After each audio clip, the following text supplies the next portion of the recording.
In any form of writing, you have to prove. You have to have proof. This involves evidence.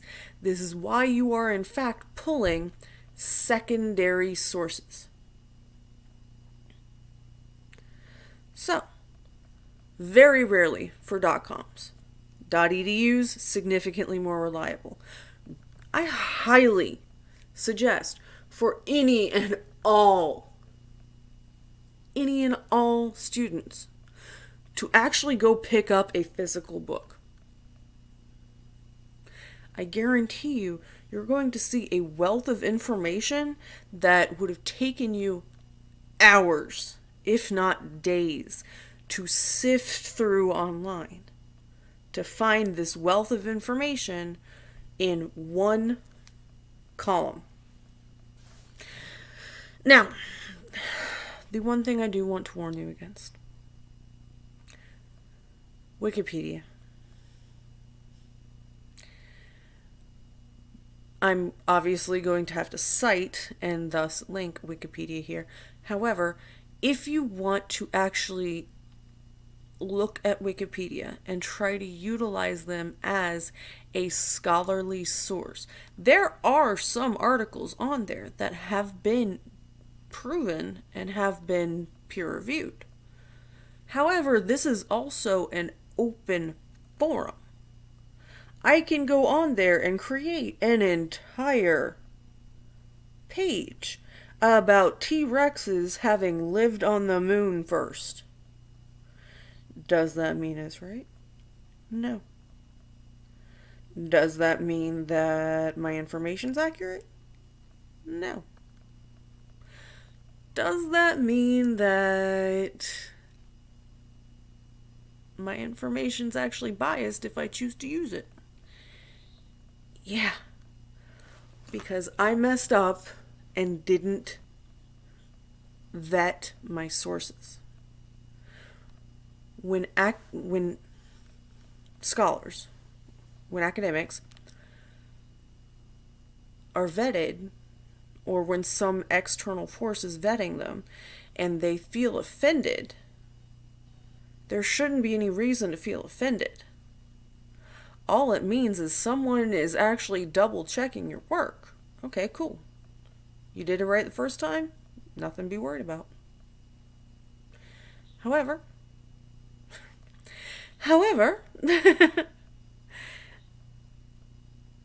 that's not to mean that there can't always be updates. I've personally added an addendum to an entire academic book I've written because I finally managed to get my hands on one of 5 copies of an unfinished novel by this novelist I was working on. I finally got my hands on that. So of course I'm going to publish an addendum, but ultimately that means my first book technically wasn't complete. So scholars, while their information might be bulletproof, their research might have been great, that doesn't mean that we can't keep adding to it, because we keep learning. As much as you keep learning, we keep learning too. Anyone who says they don't need to learn anymore, or anyone who says they don't learn anymore, they've learned all they need, that's kind of when you need to start questioning them. Okay? So, research. All of this information should be helpful. However, if you choose to not walk into a library, very few .coms, you need to make sure that .com is has bulletproof checking, okay? .edus, and when I say this, it's going to be rather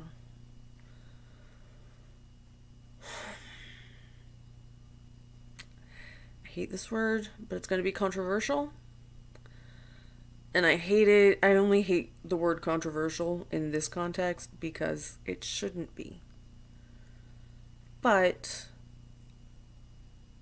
now we have to start cross-checking our .gov information, okay?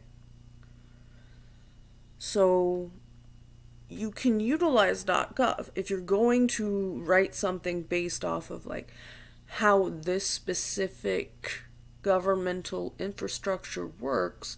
By all means, go to that website, use it until you're blue in the face. But if you're going to use it as a scholastic or academic source, cross-check it. Okay, so .coms, rarely. .edu, usually okay. Not always, but usually. .gov, cross-check it. .biz, that has been gone.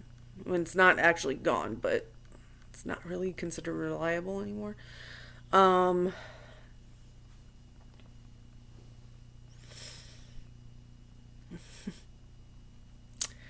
I'm honestly trying to think of, like, .net, that is out of date.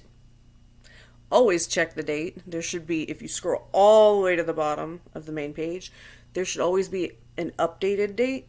If that updated date is so out of date, like if it's a .net, maybe rethink using it. Unless you need something from that time period.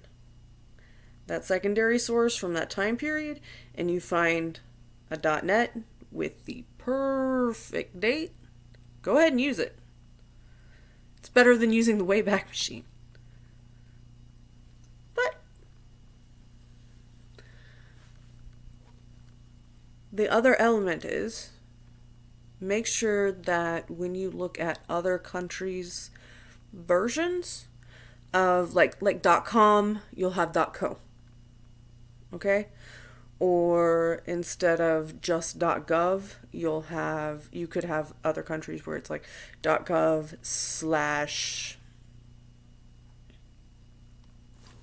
/NZ. I don't think that's actually right for New Zealand. Don't hold me to that. But I actually think .nz is their .gov. I might be wrong. But be aware that other countries have different domains. So just be conscious of this fact.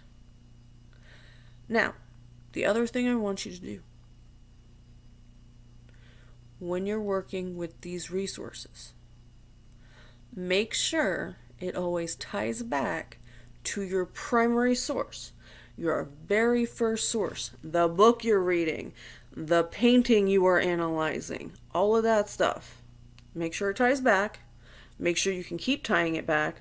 Or make sure the information you just looked up supplements more secondary information that ties back. Okay? So if you're looking up exactly how much... I'm trying to remember which paint was poisonous during the 17 and 1800s. Well, let's just say lead-based paint. That's just the easy. Duh. If you're trying to look up the quantities of lead that would make lead-based paint poisonous, and then you tie lead-based paint to a certain painting that is your primary source, all that is you supplementing your secondary source with more secondary information to create a bulletproof argument against or for whatever argument you're making for that primary source. Okay? So, primary source, whatever you're analyzing. Secondary source, however and whatever information you're using to look at that primary source. Okay? And